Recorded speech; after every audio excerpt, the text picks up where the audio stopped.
বাস। তো বন্ধুসকল আপোনালোকক আৰু এটা মেছেজ দিব আহিলো, যিহেতু আমাৰ ভাৰতবৰ্ষখন কি হৈ আছে বৰ্তমান আপোনালোকক ভাবক যে আমাৰ ভাৰতবৰ্ষখন কি হৈ আছে, আমাৰ ভাৰতবৰ্ষখনৰ এডুকেশ্যন চিষ্টেম কি হৈ আছে।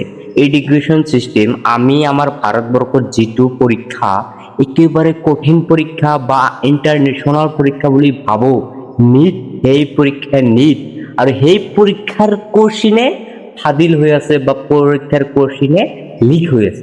আৰু এই পৰীক্ষাৰ কোশ্চিন কেনেকৈ লিক হৈ আছে আপোনালোকে হয়তো নাজানে। চাওক, আজি আমাৰ যিটো নিট এক্সাম হয় আৰু সেই নিট এক্সামৰ কোশ্চিনটো লিক হোৱা মানে এটা ডাঙৰ কথা হয়। কিয় আপোনালোকক এটা উদাহৰণ দিছো, চাওক আপোনালোকে নিজে নিজে ভাবি চাব। মই এটা উদাহৰণ দিছো, আপোনালোকে নিজে নিজে ভাবি চাব।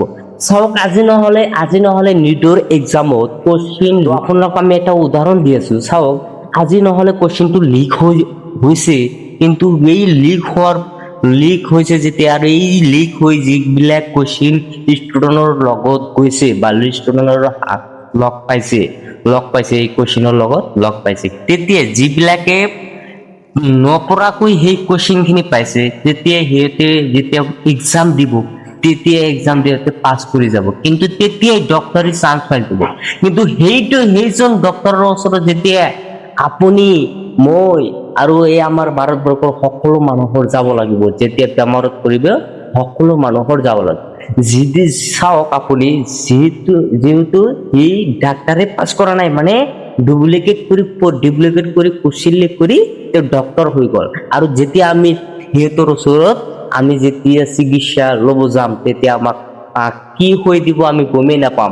আমাক এনে টিটিনাছৰ শুই দিওঁতে আমাক বিষৰ শুই দি মৃত্যু মাৰি পেলাব একেবাৰে। সেইকাৰণে আমি কৈ আছো, আমাৰ ভাৰতবৰ্ষৰ এডুকেশ্যন চিষ্টেম আৰু আমাৰ এই এডুকেশ্যন চিষ্টেমৰ ওপৰত আমি অতি গুৰুত্বপূৰ্ণ ভাৱে আমি এই যাতে এই ধৰণৰ কাৰ্যকৰ। আৰু আজি চাওক, আজি খালি অকল এই 2026 বৰ্ষতে কুৱেশ্যন লিক হোৱা নাই, আজিৰ পৰা প্ৰায় 4 বছৰ একেৰাহে এই নিটৰ কুৱেশ্যন লিক হৈ আছে। আপুনি চাওক, 2020 হৈছে, 2024 হৈছে, এনেকৈ আমাৰ এই 4-5 বছৰ ধৰি আমাৰ নিটৰ কুৱেশ্যনখন লিক হৈ আছে। আৰু এই লিকখন কৰে কোনে জানে?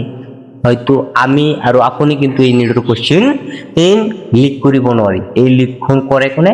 এই লিকখন কৰে সিহঁতেই, আৰু সিহঁতেই এই পইচাৰ কাৰণে সিহঁতেই লিক কৰে, কিন্তু সিহঁতে গম নাপায় এই পইচাৰ কাৰণে যেতিয়া ষ্টুডেণ্ট খিনি পৰীক্ষা দি পাছ কৰিব, এই কুৱেশ্যন লিক কৰি পাছ কৰিব, তেতিয়া আৰু মানুহৰ কি বেমাৰত কি দিব লাগে, আৰু সিহঁতে টিটিনাছ, মই কলো যে টিটিনাছ বেজি দিবগৈ বিষৰ শুই দি মানুহক মৃত্যুবৰণ কৰি দিব।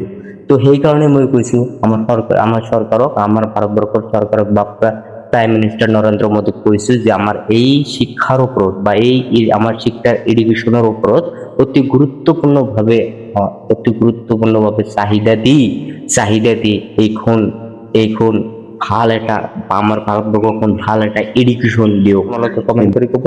আৰু যিহেতু আজি এই 2026 বৰ্ষত আমাৰ নিটৰ কুৱেশ্যন লিক হৈছিল, আৰু এই কুৱেশ্যন লিক হোৱাৰ কাৰণে আমাৰ 2026 বৰ্ষৰ আমাৰ নিটৰ এক্সামখন টোটালি কেনচেল কৰি দিয়া হৈছে।